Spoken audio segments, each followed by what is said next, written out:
정치, 사회적 이슈와 지역의 이야기를 꼼꼼하게 따져보는 시사터치 따따붙다 지금 시작합니다. 자, 오늘 또 김경진 전 국회의원님과 함께합니다. 안녕하세요. 안녕하세요. 네. 의원님, 지금 광주가 특별 방역 주간을 지금 선포를 했고 네. 전남도 동북권을 중심으로 지금 특별 방역 대책을 수립을 해서 네. 확산세를 지금 막기 위해서 정말 고군분투하고 있는 것 같습니다. 네. 언제 정도 좀 잡힐까요? 글쎄요. 저희 방송 때마다 지금 이야기하는 것 같아요. 일단 네. 정부에서 얘기한 대로 올 10월, 11월까지는 집단 면역을 이루겠다고 하니까 네. 그때까지는 우리가 최선을 다해서 마스크 또 거리 두기, 사람들 적게 모이기 이런 것들을 좀 철저히 지켜야 될 것 같고요. 네. 광주 전남도 이 코로나 숫자가 끊이지 않다 보니까 네. 사실은 좀 걱정이 많은데 지금 적어도 우리가 그 강화된 1.5단계가 적용되는 이런 네. 시기인 것 같고 네. 그러다 보니까 이제 유흥업소라든지 생활체육시설이라든지 이게 노래방도 마찬가지로 저녁 10시까지 아마 영업 지원이 있는 것 같고 맞습니다. 네. 네. 그다음에 5인 이상 사적 모임 금지 그다음에 생활체육 이게 동호회 네. 조금 답답하실 텐데 좀 하지 않으셨으면 좋겠다라고 하는 것이 행정당국의 요청 사항이니까 네. 꼭 좀 따라주셨으면 합니다. 어찌됐건 긴장의 끈을 놓지 않고 지역 공동체 안전 위해서 방역 수칙을 잘 지켜야 할 것 같습니다. 자, 한 주간의 이슈를 체크해 보는 시간입니다.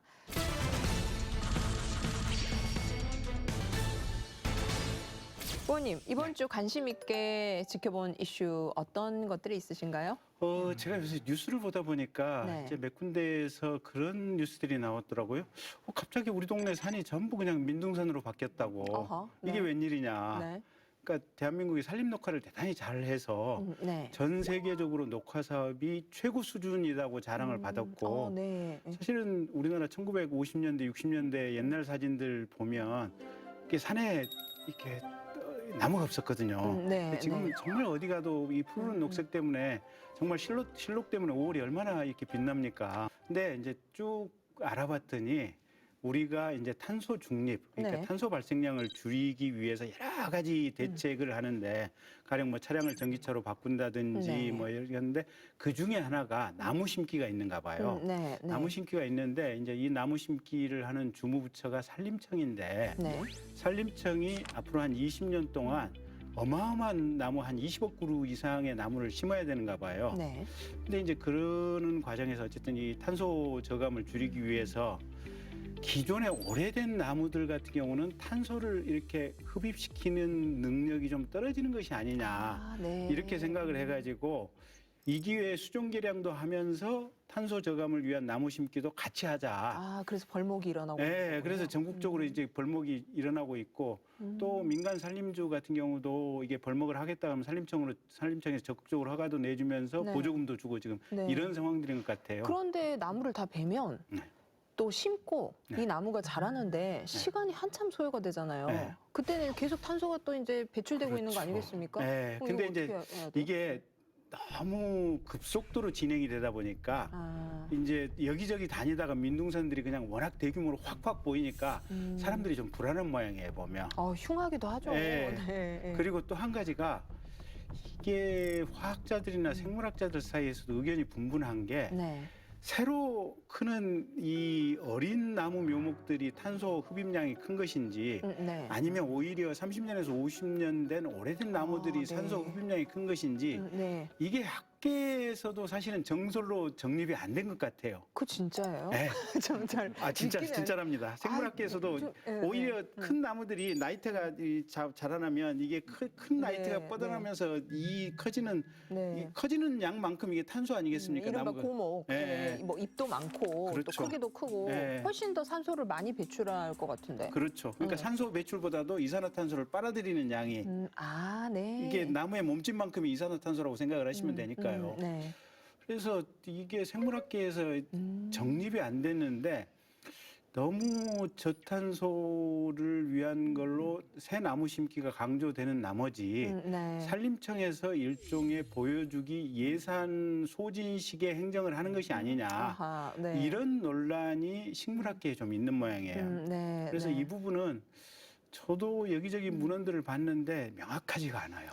그게 이제 이른바 보여주기식 행정이고 또 아니 근데 반발성 정책. 살림청 얘기가 그런- 맞을 수도 있는데, 그래요? 네. 예, 맞을 수도 있고 네. 그게 아니다라는 얘기가 맞을 수도 있는데 아직 그게 불분명하다 보니까. 의원님 그 이슈를 가지고 오시면 정답도 좀 가지고 오시면 좋을 것 같아요. 근데 이제 저도 한번 좀 네. 퀘스천 마크를 좀 계속 네. 던져보고 그러니까 우리가 싶어가지고. 생각해 볼 수 있는 문제를 네. 던지시는 거니까요. 그래서 네, 네. 우리 지역에서도 지금 아마 순천 쪽에 가면 산림지청이 있을 거예요. 산림청 네. 지청이 있을 텐데 지자체나 이런 데서도 다 이걸 한번 좀 생각해 보면서 좀 해야 될 필요성이 있다. 네, 네. 그런 생각이 들어서 이제 그 네. 이슈를 하나 가지고 왔습니다. 아, 어찌됐건 민둥산 현상은 썩 좋은 건 아니기 때문에 네. 예, 좀 묘안이 나올 수 있기를 바랍니다. 두 번째 이슈 소개해 두 주시죠. 번째 이슈는 이제 공수처가 드디어 출범을 했고 아, 네. 드디어 이제 1호 사건을 이제 채택을 했었어요. 네. 그래서 그 조희연 서울시 교육감이 네. 전교조 해직교사들 한 5명 정도를 특별 채용한 것이 이게 국가공무원법 위반이냐 아니냐 네. 이걸 가지고 지금 1호 사건 수사를 하겠다고 지금 이제 채택을 네, 했는데 채택을 했고. 뭐가 문제인가요? 수사를 하면 일단 되잖아요. 이제 여당 쪽에서 민주당 쪽에서 네. 이게 진보 진영의 교육감인데 그 큰 틀에서 보면 우리 편인데 왜 우리 편 수사해 뭐 이런. 아, 교육감은 정당이 없지 않습니까? 정당은 없죠. 형식적으로는 정당은 없는데 네. 어쨌든 진보 진영을 네, 대표하는 서울의 교육감에 대해서 수사를 왜 하느냐. 아, 네. 이게 이제 민주당의 중진 정치인들 또 대선 후보들까지도 가세해서 비판을 하고 있는 것 같아요, 보면. 아, 네. 근데 제가 볼 때는 이제 공수처가 그 1호 사건 채택이 과연 적절했는지 안 했는지는 논란을 하고 어떻게 보면 학계에서 논쟁을 할 수는 있는 것 같은데 네.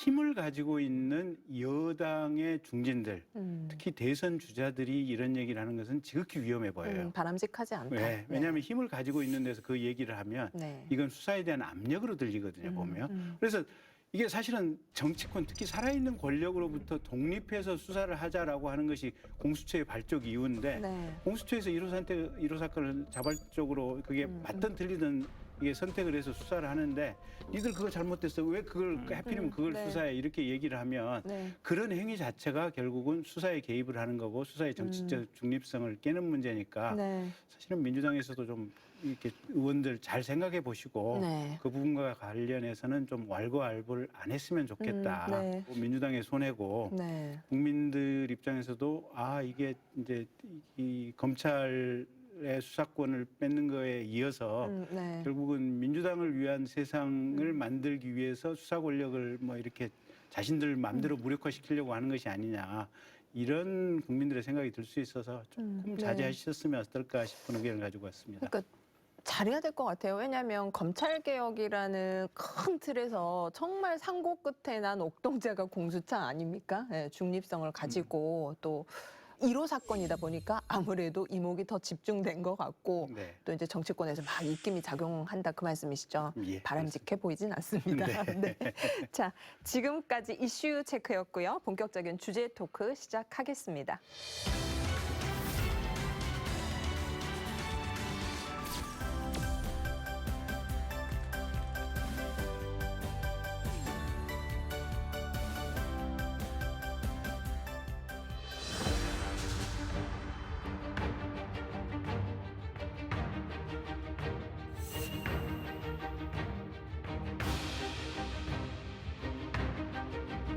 자, 오늘은 7월부터 전국적으로 시행되는 자치경찰제 이슈를 다뤄보도록 하겠습니다. 우리 일상에 긍정적인 변화를 가져다 줄 것이라는 기대감과 함께 시행 초기 현장에서 빚어지는 혼선에 대한 우려가 함께 공존하고 있는데요.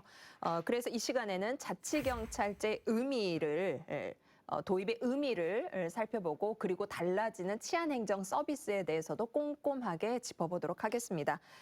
관련해서 좋은 말씀 주실 광주대학교 경찰법행정학부 최선우 교수님 나오셨습니다. 어서 오십시오. 안녕하세요. 광주대학교 경찰원장학부 최선우 교수입니다. 만나 뵙게 돼서 반갑습니다. 반갑습니다. 네. 교수님, 저희 이제 대기하고 있으면서 대기실에서 이런저런 비하인드 스토리를 많이 들려주셨는데 그걸 좀 오늘 스튜디오에서 꺼내주시기를 기대하면서 제가 예. 네. 오늘 좀 분위기가 괜찮은 것 같으니까 네. 한번 허심탄회하게 얘기해 보도록 하겠습니다. 크게 기대하겠습니다. 네, 교수님 감사드리고요. 자, 우선 지금 자치경찰제 시행을 앞두고 지금 지자체마다 준비에 지금 박차를 가하고 있습니다. 교수님, 자치경찰제가 정확하게 어떤 제도이고 그리고 이제 도입 취지 의미에 대해서 또 부연 설명 부탁드리겠습니다. 자치경찰제라는 거는 말 그대로 중앙정부인 국가에서 경찰 조직을 관리하는 것이 아니고 일정 부분 지방자치단체에 경찰 권한을 위임을 해서 지방자치단체에서 관리하는 방식입니다. 약간 네. 정도의 차이는 있겠죠.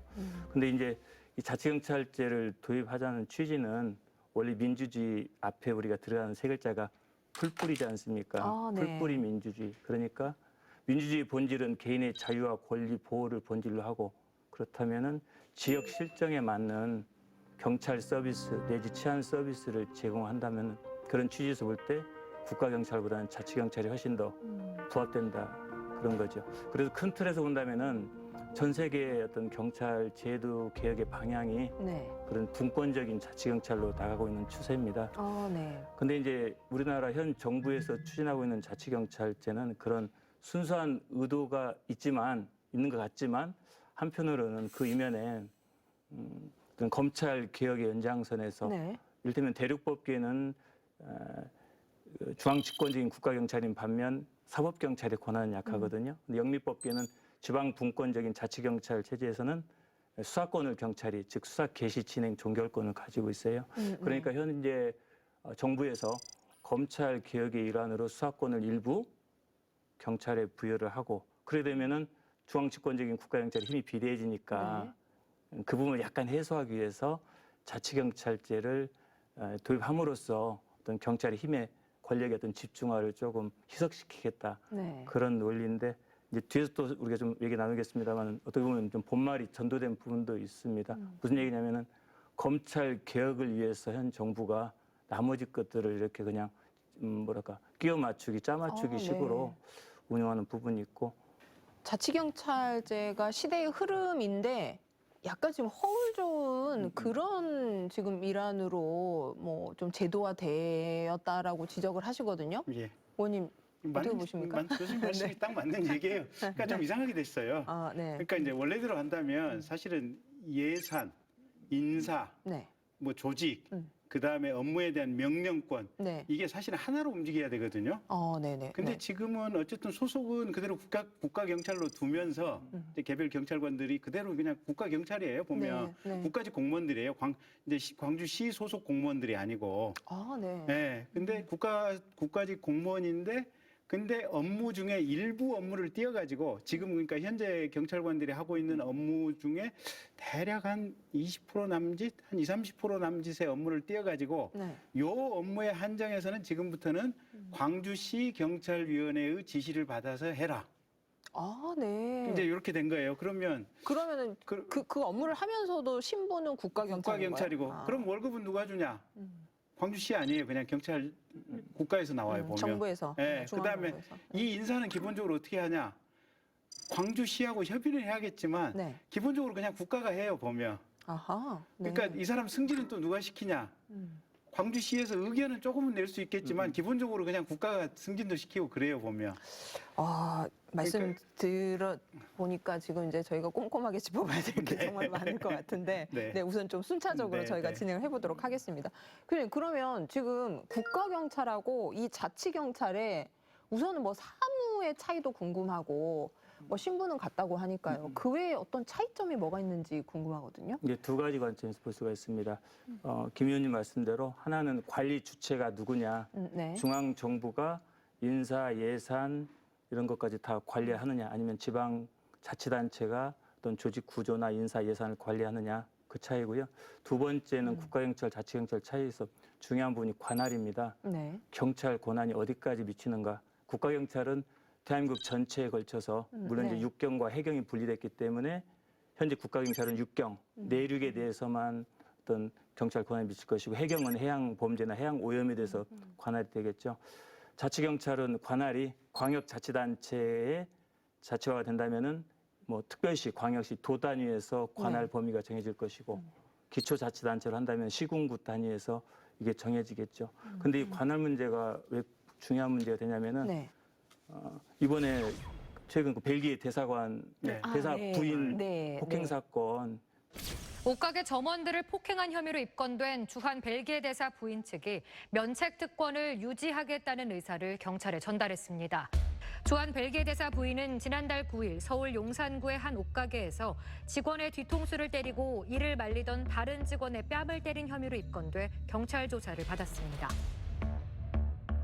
결국은 면책특권에서 처벌을 한국 형사 사법에서는 처벌할 수가 없지 않습니까?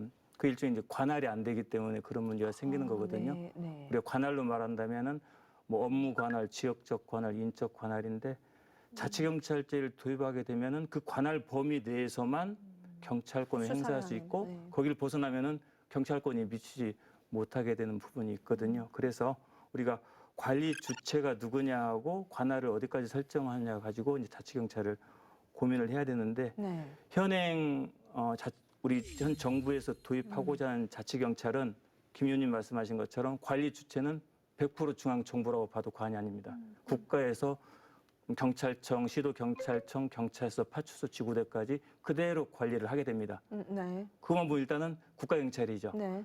그렇다면 이제 사무에 있어서 아까 관할에 있어서 업무 분장만 경찰, 생활안전, 교통, 수사, 경비, 정보, 보안, 유해사 그런 업무 가운데서 생활안전과 일부의 경비 기능과 일부의 어떤 여성 청소년 범죄와 관련되는 수사 업무만을 관리 주체는 중앙정부가 그대로 가지고 있고 네. 업무만 국가경찰 공무원에게 맡긴 부분이거든요. 그러니까 어떻게 본다면은 어떤 실질적인 자치경찰의 어떤 그 취지에 부합된다고 보기는 굉장히 어렵죠. 그러면 자치경찰이 이제 출범을 하면 이제 지역에 깊이 있게 치안을 담당을 해주니 또 좋은 점도 있을 것 같거든요. 그 점이 무슨 뭐 예를 들어서 어떤 부분을 지금 자치경찰관들께서 우리의 치안을 보장을 해주시는지 좀 뭐 근데 제가 보기에는 이해하기 쉽게 좀 설명해 주시면 좋을 것 같아요. 큰 변화는 없을 것 같아요. 아, 왜냐하면 기존에 이게 이제 지금부터 이게 자치경찰의 업무다라고 했던 부분이 그 업무가 새로 만들어지는 업무가 아니에요. 기존의 국가경찰 사무에서 가령 그 서울에 뭐 가정폭력 사건들 있지 않습니까? 네, 아이들을 이렇게 폭력하고 네. 특히 뭐 입양아 이렇게 폭행했던 네, 사건들. 네. 가정폭력에 의심이 있으면 경찰관하고 아동보호기관하고 뭐 공무원하고 같이 가서 현장 확인해야 되지 않습니까? 네, 네. 그러면 지금의 이게 국가경찰이 있을 때 이걸 안 했냐? 사실은 했었거든요. 그다음에 우리 도로 무단 횡단하거나 아니면 과속하면은 우리 저거 딱지 띄지 않습니까? 보면 네. 도로 무단 횡단하면 그 2만 원짜리인가 딱지 떼거든요. 네, 네. 그럼 기존에 이거 교통범칙법. 예, 네. 국가경찰일 때 이거 안 했냐? 사실은 했었거든요.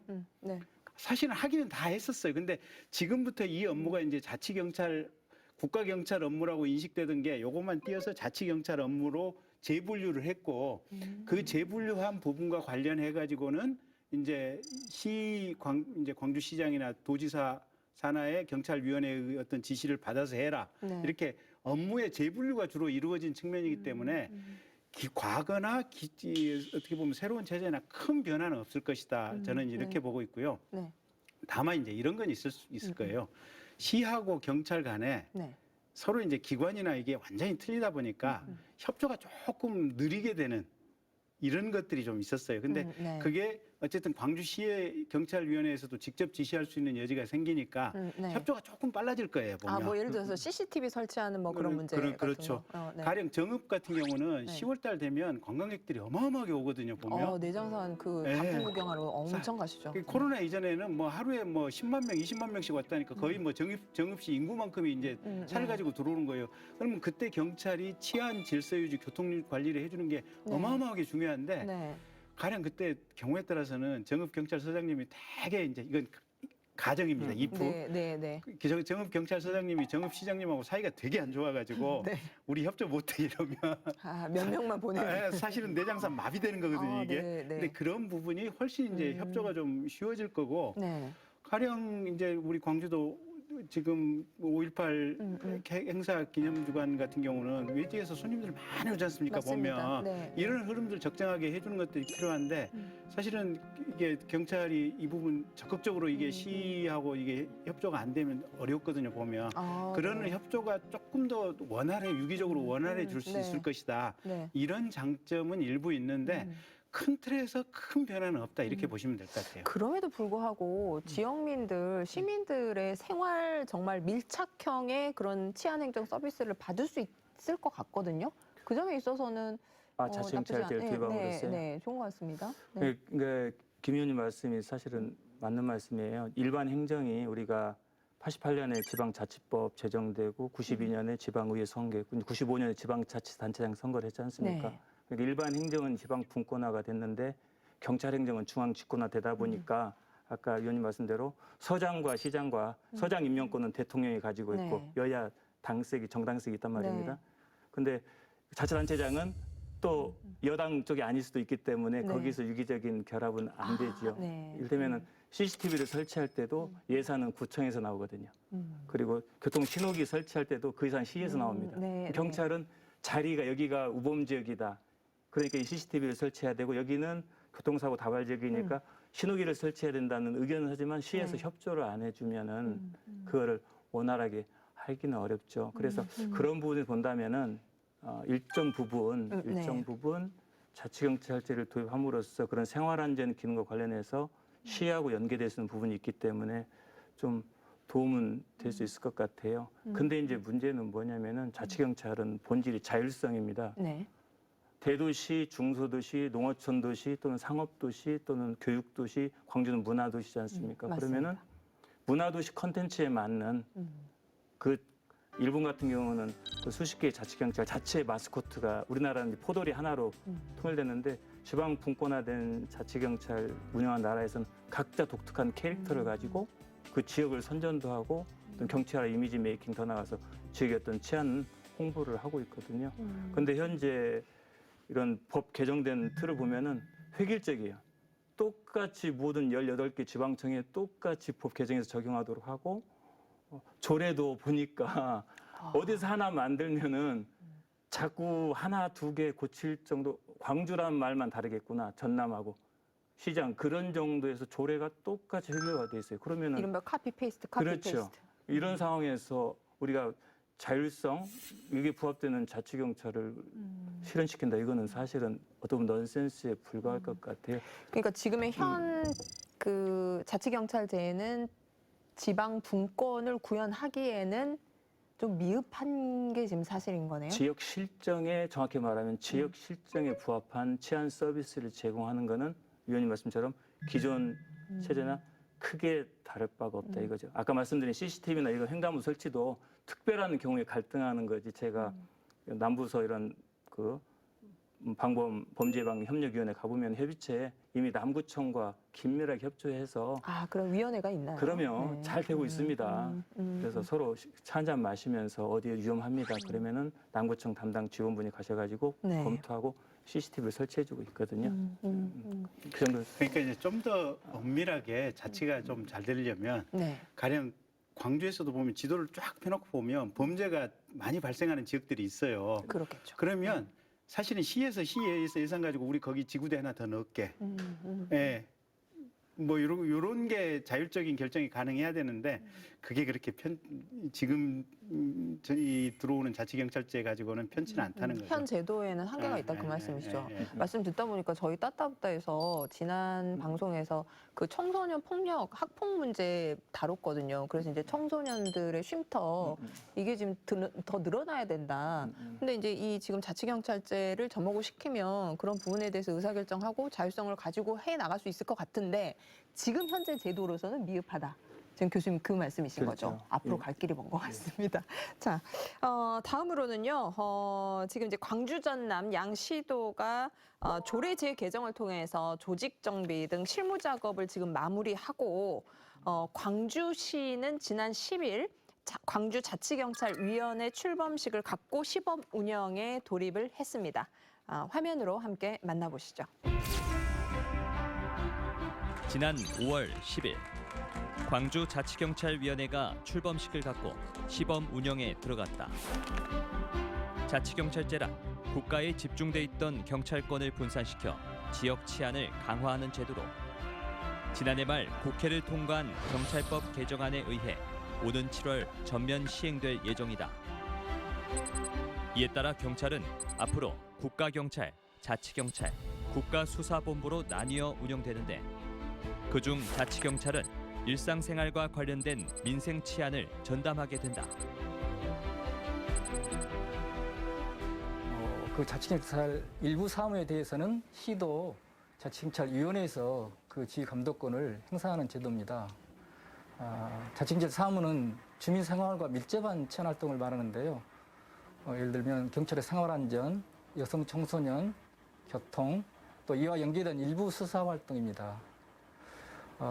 자치경찰제는 경찰의 치안행정과 지자체의 지방행정을 연계하여 시민들이 필요로 하는 시민 친화적인 맞춤형 치안 서비스를 선제적으로 제공하여 지역사회를 보다 더 안전하게 하는 것이 근본 목적이라고 할 수 있겠습니다. 자치경찰에 대한 지휘 감독은 광주시장 산하의 자치경찰위원회에서 하게 되는데 학계와 법조계 등에서 선출된 7명의 위원으로 짜여졌다. 또한 실무를 담당할 사무국은 광주시 지방공무원 17명과 경찰 공무원 11명으로 구성. 한 달여 뒤 전면 시행되는 자치경찰제 관련 규정 정비 작업에 힘을 쏟고 있다. 광주자치경찰위원회가 지난 5월 10일 구성되어 출범을 했지만 그 위원회 운영을 위해서는 그 세칙이 또 필요합니다. 그래서 자치경찰 사무 관련한 인사라든가 예산, 또 감사, 실무협의회 구성 등 세부 운영 방안들을 6월 30일까지 시범 운영 기간 때는 우선 마련을 하고요. 또 우리 광주 지역 실정에 맞는 광주형 자치경찰 시책도 개발하려고 합니다. 그래서 이를 위해서 또 시청, 경찰청 등 관계기관과 협의도 하고 또 각계각층 의견도 수렴해서 광주 시민에 맞는 자치경찰 모델을 잘 준비하여 원활히 운영되도록 하겠습니다. 한편 이를 두고 지역사회에서는 기대와 우려가 엇갈리고 있다. 제도의 필요성에는 공감하나 실효성은 의문이라는 목소리가 높다. 우려되는 부분은 이게 광주시장 이용섭 시장의 역할이 어떻게 되는가가 또 있고, 그다음에 그 자치위원회라고 하는 데인데 좀 평등성에서 나이 드신 분 교수님들도 계셔야겠지만은 일반 시민도 있고, 광주 시민 120만인데 120만이 그만큼 나이 드신 분들이 없잖아요. 다는 아니잖아요. 네, 애기들도 너무 치안이 무서우니까 학교가 오면은 지금 가까운 게 괜찮은데 좀 그거를 좀 많이 저기를 홍보를 해서 좀 도와주는 사람들이 많았으면 좋겠어. 도우미가 또 그랬고 노인들도 이렇게 보면은 방문도 해주고 또 뭐 또 좀 도와주고 그랬으면 좋겠더라고. 우리 나이는 인터넷을 못 하잖아요. 자치경찰이 좀 더 세밀하게 잘 살펴야 되겠죠. 서민들을 위해서 또는 우리 광주시 치안을 위해서라도 좀 이렇게 세세하니. 시행 초기의 혼선과 허점을 막기 위해서는 무엇보다 지역 실정에 맞는 맞춤형 정책을 개발하는 게 중요한 상황. 그렇다면 앞으로의 운영 계획은 어떻게 될까? 지방 분권을 강화하려는 광주광역시와 국가경찰제에 익숙해져 있는 광주경찰청사에는 상당한 입장차가 있을 거라고 생각합니다. 두 기관 사이에서의 원만한 협조와 협업을 이루어내는 것. 두 번째는 제도 변경에 따른 치안의 공백과 혼란을 최소화하는 것을 우선 과제로 생각하고 있습니다. 드디어 첫 발을 뗀 광주 자치경찰위원회. 과연 시민들이 체감하는 민생 치안은 앞으로 얼마나 달라질 수 있을지 귀추가 주목된다. 자치경찰 조직이 지금 어떻게 구성이 되고 그리고 또 자치경찰 공무원 말고요. 자치경찰위원회라는 그 위원회 구성은 또 어떻게 되는지 이거 좀 설명을 해주시죠. 요즘에 굉장히 그 뜨거운 감자입니다. 자치경찰위원회 구성에 있어서. 네. 이제 보통 우리가 지구상에 한 200개 나라가 있지 않습니까? 네. 200개 나라마다 치안 조직이 있어요. 그러면 그 200개 나라가 어떻게 경찰 조직을 운영하는가 하면은 기본적으로 우리가 중앙 집권적인 국가 경찰 체제, 네. 하나는 지방 분권적인 자치 경찰 체제, 하나는 국가 경찰과 자치 경찰을 결합한 절충형 세 가지 크게 모델을 네. 나누는데 우리나라는 현재 기본 체제가 중앙 집권적인 국가 경찰 체제를 기본으로 해서 아까 말씀드렸듯이 약간 생색내기형 자치 경찰을 실질적으로 약간 가미를 했어요. 그래서 이제 현재 조직이 그 기본 틀이 만들어졌고 그것을 운영하기 위해서 이 시도지사 소속하에 자치경찰위원회를 두도록 한 거죠. 7명의 위원으로 구성하도록 하고 그 가운데서 위원장에 대한 임명권은 시도지사가 행사하게 되고 또 상임위원도 시도지사 그 위원장의 어떤 제청으로 시도지사가 임명하도록 돼 있으니까 실질적으로 자치경찰위원회 7명으로 구성된 위원 중에서 시도지사가 행사할 수 있는 권한은 대단히 막강하죠.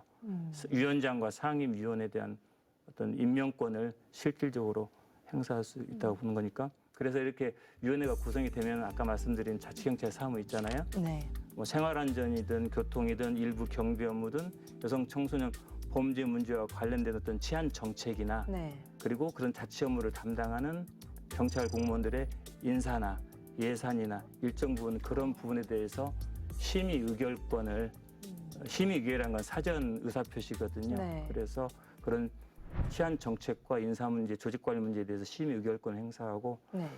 또 하나는 현행 경찰법상에서 보면은 그 자치경찰 사무에 관해서는 광주 경찰청장에 대한 지휘 감독권을 행사한다고 돼 있어요. 이거 완전히 코미디입니다.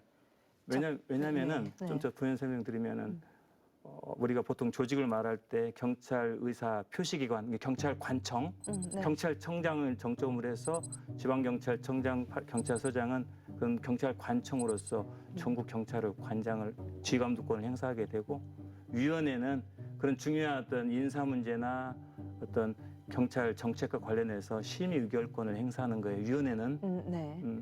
넌센스인 게 자치경찰위원회에 지휘 감독권을 준다는 거는 어떤 조직 운영에 있어서 완전히 이거는 있을 수 없는 규정이 되는 거고 좀 뒤에서 또 설명해 드리겠습니다만은 이런 심의 의결권 자체가 실질적으로 사전에 얼마만큼 현실화될 것인가. 네. 그러니까 중요한 인사나 예산 문제나 치안 정책과 관련해서 자치위원회가 제대로 네. 회의를 개최해서 운영할 수 있을 것인가는 조금 요즘 회의적입니다.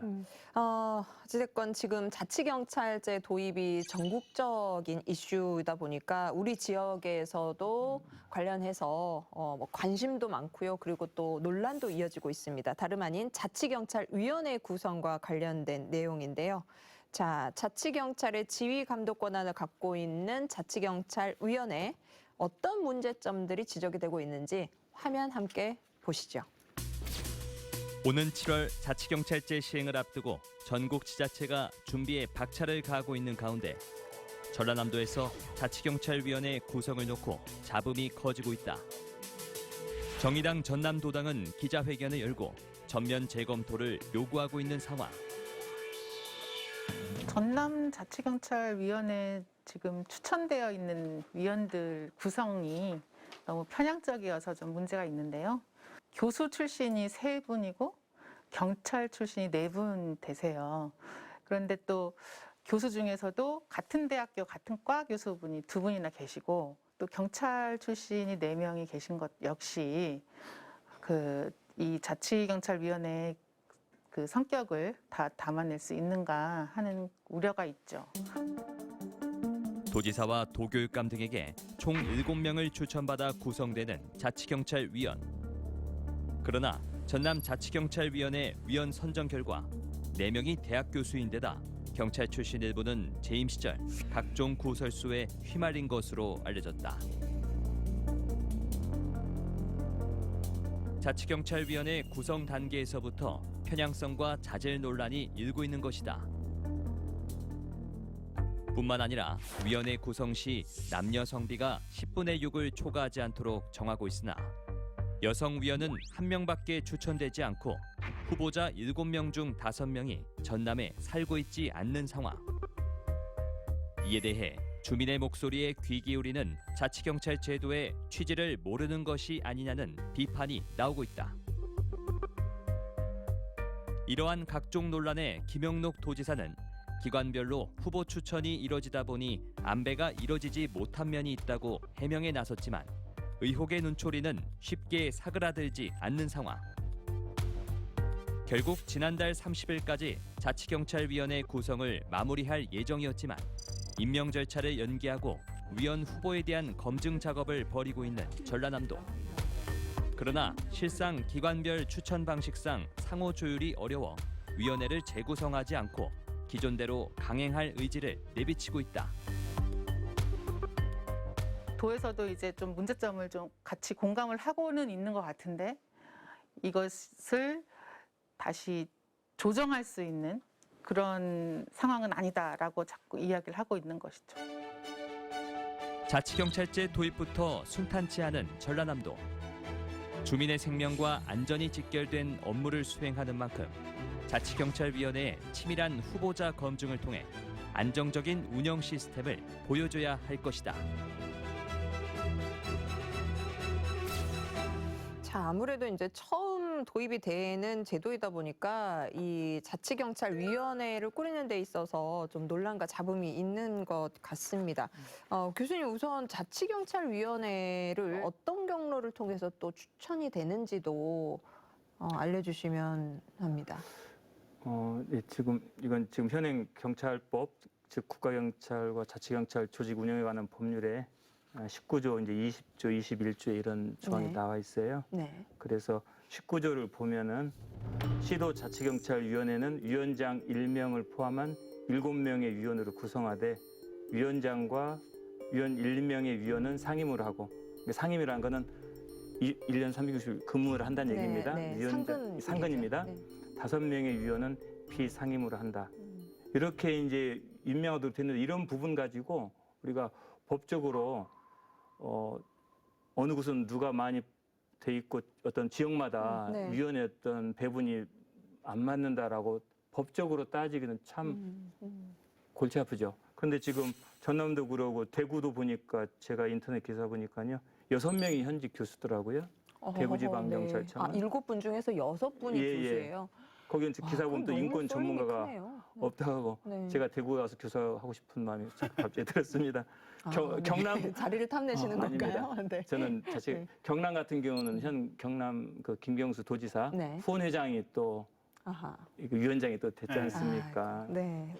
네. 그리고 인천은 또 퇴직 경찰 공무원들 잔치가 돼 버렸어요. 네. 그러니까 이 지역마다 그 아름아름 그 지방 자치단체장과 연계된 사람들이 이 중구난방식으로 뭔가 기준이 없는 거예요. 근데 이걸 문제 삼지 못하는 게 이런 그 근거법이 좀 근거 모호하네요. 자체가 뭐예요. 네. 그래서 우리가 보통 좋은 제도는 받아들이고 나쁜 건 버려야 되는데 나쁜 네. 것은 받아들이고 좋은 거는 안 가져옵니다. 네. 영국만 보더라도 행안부에서 네. 이를테면 내무부 장관이 자치경찰위원회에 대한 선임에 대한 거의 결정권을 가지고 있어요. 중앙정부가.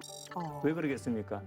지방자치단체가 재정 자립도가 전 세계적으로 다 약하잖아요. 그러니까 교부금 방식으로 중앙에서 지방에 주고 그럼 위원들이 이렇게 정치적인 문제가 생길 수도 있으니까 그 부분에 대해서 검증을 해야 될 것이고 그렇다면은 중앙정부에서 사실은 일정 부분 별도의 어떤 행안부의 자치경찰국이든 과를 만들어서 이를테면은 거기서 18개 지방청에서 위원 후보를 3배수로 올려서 남대로 검증을 했다면은 골고루 됐겠죠. 근데 이거를 일종의 서로 국가와 지방자치단체장과 현 정부가 했던 타협에 저는 약간 그 냄새가 나더라고요.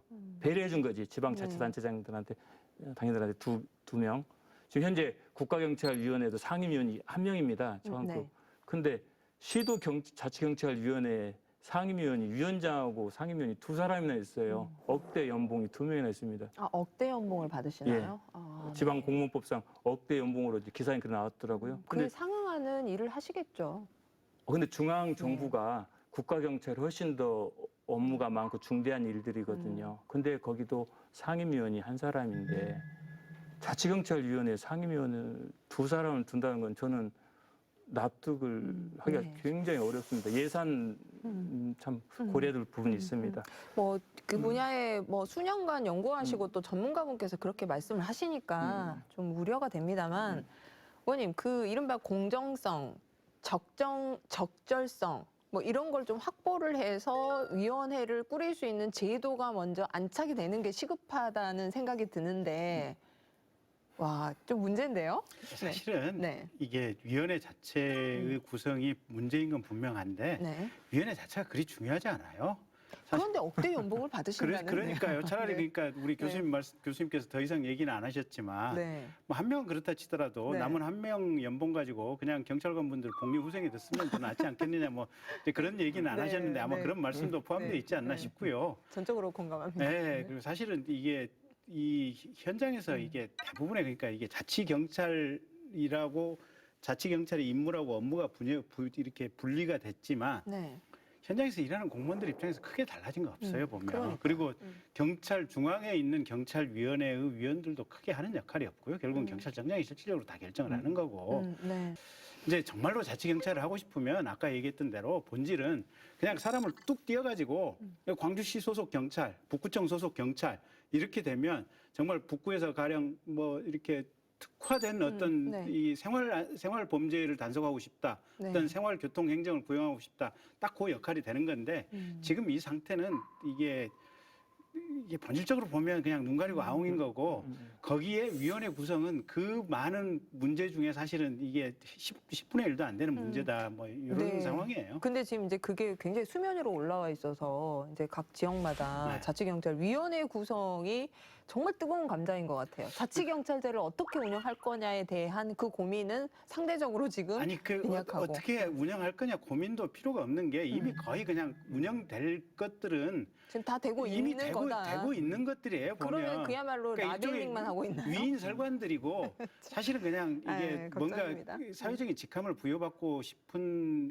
어떤 이런 분들만의 리그다 뭐 조금 폄하를 하면 네. 그렇게 볼 수도 있어요. 보면. 네. 자, 그럼에도 불구하고 이 제도를 보다 더 좋은 제도로 개선시키기 위해서 오늘 이 자리에서 또 개선안까지 좀 함께 그 고민해 주시고 제안을 해 주시면 좋을 것 같아요. 우선 지금 아까 말씀 중에 경남 상황을 언급을 하셨어요. 네, 지금 현 도지사의 후원 회장께서 지금 또 위원으로 들어가 계시다. 그렇다면 이제 이른바 이런 정치적인 중립성을 확보를 하는데도 좀 문제가 되지 않을까요? 근데 이제 후원 회장을 임명했을 때는 현행 규정상 네. 정치적 중립성을 갖춘 사람이 위원이 돼야 되도록 네. 규정은 있습니다. 네. 근데 아마 그 후원 회장이 3년 전에 당적을 이탈했나 보지요. 아, 네. 예, 그러니까 이제 이미 예전에 자격은 갖추셨다고 그렇지요. 말씀이시죠? 네. 그러니까 현행 규정상으로는 흠잡기는 좀 어렵죠. 그러나 김 의원님 말씀처럼 위인설관 옥상옥입니다. 그러니까 굳이 이런 위원회가 없어도 그대로 굴러갈 수 있는 시스템 그 이상 나아질 것도 기대하기가 어렵고 오히려 걱정하는 거는 지금 아까 예산상에 광주시 같은 경우는 한 뭐 28명 정도가 자치경찰 그 사무 담당 경찰 파견 또는 시소속 공무원들이 그 일을 또 도와야 되지 않습니까? 아, 위원회 산하의 사무국이 예, 지금 예. 28명 정도의 규모로 지금 조직이 된다. 근데 그 정도? 근데 이게 결국 뭔 얘기냐면은 페이퍼워크. 이게 지금 굉장히 애매합니다. 무슨 얘기냐면 광주 경찰청장은 일반 치안 업무에 대해서는 서울에 있는 경찰청장의 지휘 감독을 받아야 되고 네. 범죄 수사에 관해서는 국수본장 그 국수본장의 지휘 감독을 받아야 되고 자치 사무에 대해서는 자치경찰위원회의 지휘 감독을 받아야 됩니다. 광주경찰청장이 한 지붕 세 가족이 아니라 세 지붕 한 가족인가? 지금 말씀하신 국수본은 국가수사본부? 네네. 그건 지금 국가경찰과 또 다른 거죠? 그건 국가경찰이죠. 그 부분은 그러니까 큰 틀에서 본다면은 현행 국가경찰 체제에서 수사 조직을 제도적으로 전문화한 건 바람직하다고 봅니다. 네. 또는 형사 소송 구조에 있어서 수사권 일부를 경찰로 가져와서 어떤 네. 고유한 영역을 확보한다는 건 의미가 있는데 거기에다가 이런 자치경찰위원회를 두고 자치경찰 사무에 대해서 지방경찰청장을 쥐감독할 수 있다. 이거는 굉장히 실질적으로 불가능하죠. 지난 30년간 국가경찰위원회 의결안 그 분석을 해본 겁니다. 그래서 국가경찰위원회가 1991년에 출범해서 현재 약 30년 동안 운영됐고요. 네. 최근 4년간 회의 개최 실적을 보면은 2017년에 16번, 어허. 1년 동안, 네. 2018년에 21번, 19년에 22번, 그리고 작년에 제가 분석해 보니까 24번. 그러니까 한 달에 네. 2번 정도 두 이게 번 회의가 꼴. 개최됩니다. 근데 지금 2020년 안건, 작년 안건을 제가 이번 토론에서 좀 준비해봤더니 네. 총 안건이 123개더라고요. 경찰위원회에서. 그래서 월 약 12개인데 이 안건 내용이 문제입니다. 첫 번째 법령 등 개정, 대통령령, 부령, 후령, 예규, 지침, 고시 등 약간 개정하는 거 있지 않습니까? 자구 수정. 네. 이런 게 약 111개, 90%가 됩니다. 그리고 치안 정책, 그러니까 어떤 네. 인권 보장이든 뭐든 이런 관련되는 경찰 계획과 관련된 거는 12개밖에 안 돼요. 근데 이제 심의 결과도 한번 보시면은요. 원안 의결, 네. 경찰에서 그 위원회, 국가경찰위원회에 올린 원안 의결 가운데서 93개, 76.6%가 그대로 통과됐고요. 28개가 수정 의결, 재상정이 2개입니다. 근데 그러니까 거의 다 통과되는 거네요. 근데 이제 더 중요한 거는 세 번째 심의 결과 특징인데요. 수정 의결 및 재상정은 모두 법령 등 일부 개정입니다. 법조문에 대해서 날짜 연장이나 조문, 자구 수정 같은 것들은 고친 것이고 사실은 치안 정책은요. 원안 그대로 다 의결됐어요. 이게 뭘 얘기합니까? 경찰 내부적으로 계획서 정책을 경찰위원회에 갖다 주면 오케이 사인을 했다 이런 얘기입니다. 그러면은 지금 국가경찰위원회가 30년 됐잖아요. 운영한 지. 그 30년 된 속에서 이 정도 결과가 나왔다면은 현재 약간 이런 지역적 편향되고 정치적 중립성을 담보하지 못한 상태에서 뭔가 제도적으로 관리 주체도 불명확하고 사무조차도 말 그대로 경찰 사무가 교통 사무를 자치경찰이 한다 하지만 교통 사무하는 과정에서 만약 살인 사건과 연동됐다. 그럼 이거는 중수본 국가수사본부가 들어가야 될 네. 수사 사건이지 네. 않습니까? 그러면 자치경찰 영역을 벗어나니까. 그렇죠. 그러면 거기서 관할을 어떻게 하겠습니까? 이게 복잡한 문제가 생기잖아요. 네. 그래서 실질적으로 지휘 감독권은 고사하고 네. 이런 심의 의결에서 있어서도 현재 지금 자치경찰위원회가 30년의 역사 속에서 나온 게 요건데 네. 이렇게 제도적으로 미비한 상태에서 출범해서 과연 한 달에 회의 얼마나 할 수 있을까요? 그리고 어떻게 지휘감독권을 행사할 수 있을까요? 이거는 완전히 넌센스죠. 그런데 교수님, 역으로 국가경찰위원회를 운영을 하면서 이 보여줬던 행정상의 어떤 그 공백이라든지 또 이런 오류 이런 것들을 자치경찰을 하면서 정말 그 지역 실정에 맞게끔 더 깊이 있게 들여다보고 또 관할에 대한 그런 문제도 좀 조정작용 역할을 하면서 그야말로 지역에 맞는 치안 서비스를 구현하는 자치를 수행할 수도 있지 않을까라는 그런 좀 여지를 가져보는데 이건 너무 희망적으로 제가 바라보고 있는 건가요? 어때요, 의원님? 저도 잘 모르겠어요. 앞으로 이제 지켜봐야겠죠. 네. 근데 사실은 지금도 네. 그러니까 경찰청장이나 서장님들 중에는 또 뭐 구청이나 시하고 적극적으로 협조 관계를 잘 유지하시는 분들도 있어요. 그리고 뭐 교통과장님 같은 경우도 각서의 교통과장님 같은 경우도 그에 대응하는 구에 또 이게 뭐 이렇게 구청의 네. 공무원 공직자들하고 또 이게 협업이 잘 되는 수가 있어요 보면. 네. 그러니까 이 자치경찰위원회가 생기고 자치경찰로 기능을 조금 뛰어났다 그래서 뭐가 그렇게 그냥 어마어마하게 달라지고 이럴 것도 없고 네. 제가 볼 때는 나빠질 건 없는데 네. 그렇다 그래서 정말 무슨 큰 틀의 변화가 있다 이런 건 없는 것 같아요. 그리고 또 한 가지는 우리 지역에 특화된 치안 상황이라고 하는 게 과연 뭐가 있을까? 네. 아니 가정폭력 전국적으로 다 있는 거 아니에요 보면. 네. 그다음에 음주운전 전국적으로 다 있는 거 아니에요 보면. 그래 다 있는데 지역에서 그거를 정말 그 범죄를 없애기 위해서 제로화하기 위해서 뭘 우리가 더 깊이 들여다보고 시스템화하고 인력을 투입해야 되냐 그런 부분은 지금까지 좀 소홀했잖아요. 아니 그 소홀했다고 얘기하지 마세요. 제가 볼 때에는 뭐 이게 시장님이나 각 전국에 있는 모든 지방자치단체들이 우리 지역이 범죄 없는 안전한 또 어떤 지역을 만들겠다고 하는 것은 다 바람이고 네. 그 점에 신경을 안 쓴 건 아니다. 네, 그렇고 또 서장님들도 다 마찬가지예요. 서장님들도 아니 내가 서장하고 있는데 내 관할에서 살인 사건 안 나야지, 큰 중대범죄 사건 안 나야지. 그다음에 뭐 이런저런 뭐 네.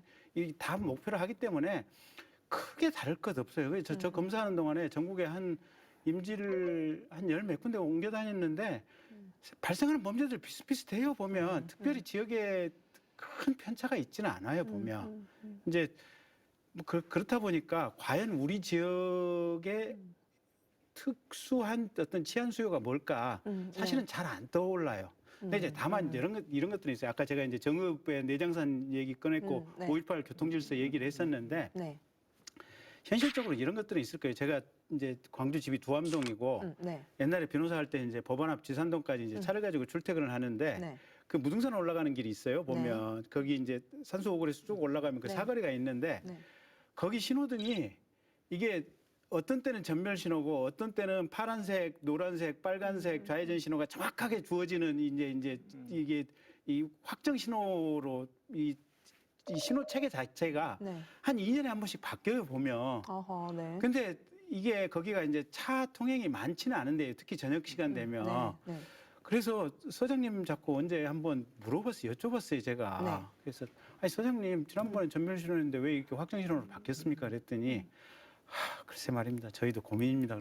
왜요? 그랬더니 보통은 이게 차량 통행이 저녁 시간이 되면 적다 보니까 네. 사실은 전멸 신호로 보면 운전자들이 알아서 그냥 가는 거 아니에요. 보면. 그러니까 이렇게 훨씬 그냥 부드럽게 확정 신호에 비해서 훨씬 부드럽게 잘 빠져요, 보면. 네. 네. 근데 간혹 가다가 전멸 신호로 하면 그냥 쌩 하고 가는 너무 상황이 세게 있는데 달리는 경우가 있다. 이럴 때 대형 사고가 나면 한 방에 사망 사고가 난다는 거예요, 보면. 근데 주민들도 확률적인 것과 적은 확률이지만 결과가 큰 것과 여기 사이에서 항상 고민이 되다 보니까 확률론적으로 효율을 선택하는 주민자치위원장이나 뭐 동네에 그런 분들이 많을 때는 경찰서 와서 우리 그냥 전멸 신호로 해달라고 그러고 네. 네. 대형 사고 나서 사망 사고 한 건 난 거 보고 나면 야 이거 확정 신호로 바꿔라 네, 지금 네. 이런다는 거예요. 네. 그러니까 이제 이런 저런 어떤 상황에 그런 따라서 상황, 가변적으로 네, 그런 문제에서 아마 지역 행정과 이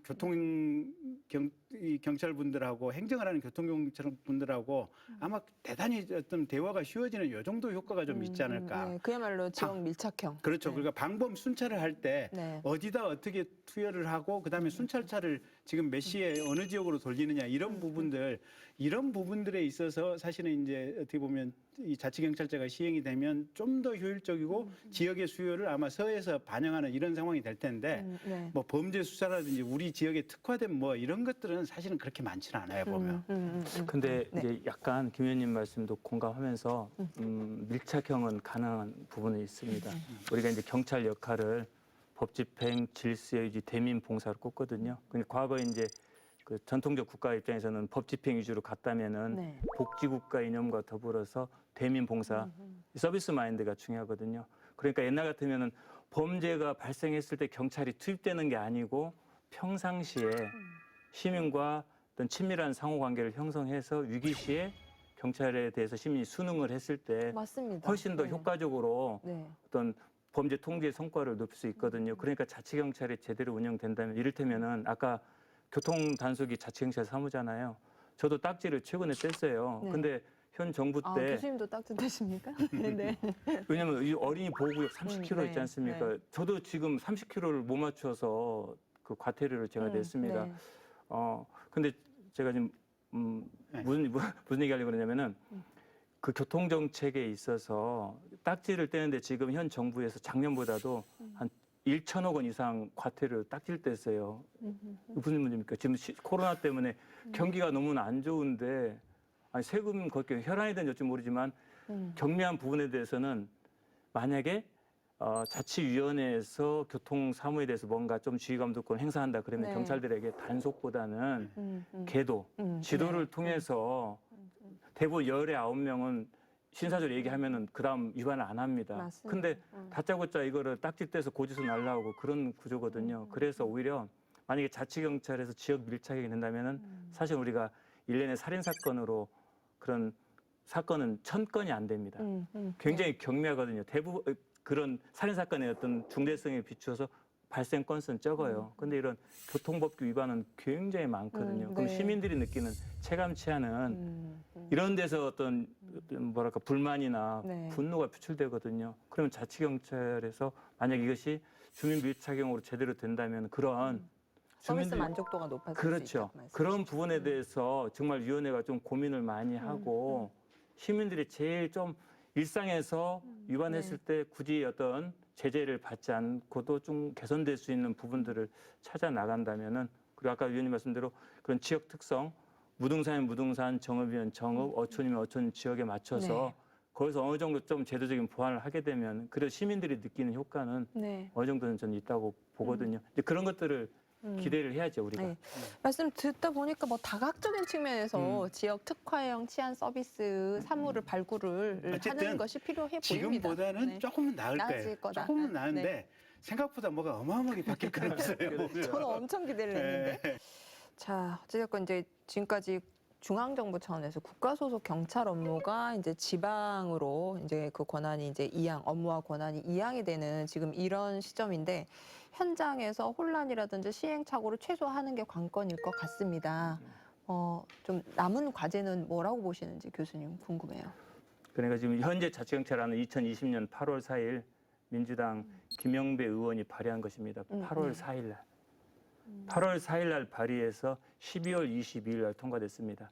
4개월 반 만에 법안이 통과됐어요. 번갯불에 콩 볶아 먹듯이. 세월호 사건 때도요. 네. 그 6개월을 거쳐서 6개월도 그때 진짜 번갯불에 콩고 먹었다고 세월호 사건 발생하자마자 한 달 만에 해경 폐지하고 6개월 만에 국민 안전처 했다가 또 없앴지 않습니까? 네. 근데 지금 현재 자치경찰이 4개월 반 만에 만든 법안이에요.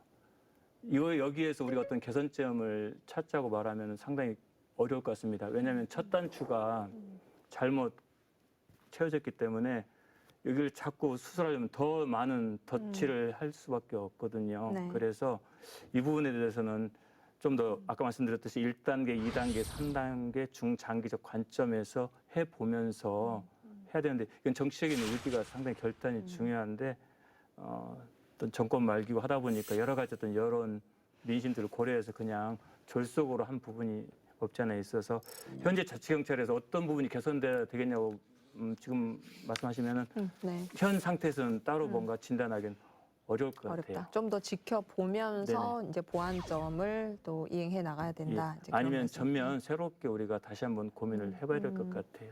네. 자, 교수님 오늘 말씀 잘 들었고요. 저희가 이제 마칠 시간이 돼서 저희 시청자분들께 한 말씀 부탁드리겠습니다. 오늘 자치경찰 관련 토론에 나와서 유익한 얘기를 나눴고 제가 약간 어떤 주관적인 부분도 있습니다. 그래서 이런 부분보다는 장점을 최대한 우리가 살려서 현 실정에 맞게 부합시킬 수 있는 방법을 모색하는 것이 하나의 지혜일 것 같습니다. 감사합니다. 네, 고맙습니다. 네. 의원님 오늘 마무리 발언 부탁드리겠습니다. 예, 네. 최 교수님 말씀 잘 들었고요. 그다음에 기본적으로 큰 틀의 변화는 없다. 자치경찰제가 생겼다고 하지만 기존의 국가경찰이 치안을 책임지고 범죄 수사를 책임지는 그 시스템이 거의 그대로 한 95% 유지된다. 이렇게 보시면 될 것 같고요. 네. 그래서 그냥 경찰 믿고 가시면 될 것 같고 일선 치안 현장에서 고생하시는 우리 경찰 분들께 조금 이렇게 고생하신다고 따뜻하게 좀 해 주시고 네. 정말 그분들 현장에서 고생 많이 하시거든요. 네. 그리고 이제 시 입장에서 보면 어쨌든 자치경찰이라고 하는 것이 사실은 지금 생긴 건 그냥 명목이에요. 이름에 불과한 거고 네. 인사권도 없고 뭐 별도 예산도 거의 없을 것이고 사실은 그냥 자치경찰이 앞으로 생기면 어떻게 하겠다고 하는 연습을 한다. 요 정도 생각을 해보고 어떻게 보면 장기적으로 좀 뭔가 좀 대비를 하고 큰 틀의 어떤 계획을 세우는 과정이다. 그냥 요 정도 생각하고 가시면 될 것 같아요. 지방자치 부활 30년이 되는 해입니다. 그래서인지 자치경찰 도입의 의미가 남다릅니다. 자, 자치경찰위원이나 자치경찰, 또 공무원 모두 주민을 위한 치안행정 서비스의 질을 높이는 데 초점을 맞춰서 운영을 해야지 만에 하나라도 손에 쥔 권력을 자의적으로 행사하려 한다면 이는 민심을 크게 역행하는 길이라는 점을 명심해야 할 것입니다. 자, 오늘 저희가 준비한 내용은 여기까지고요. 다음 주 이 시간에 다시 찾아뵙도록 하겠습니다. 고맙습니다.